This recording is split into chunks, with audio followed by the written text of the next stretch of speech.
If your case has been settled and you're waiting on the check, a couple of things are going on, at least in our office when we're representing our clients. And the first is that we go back and we make sure that we know all of the outstanding expenses are documented, such as the medical bills, the lost wages, any costs and expenses associated with that.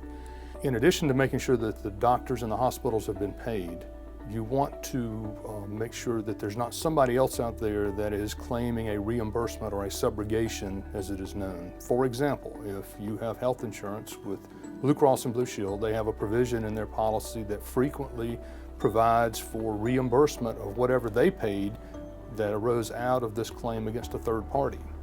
And this is known as subrogation. It's really just a contractual right that they negotiate when you purchase your health insurance. It gives them the right to say, okay, you collected money for the same medical bills from somebody else, we get our money back.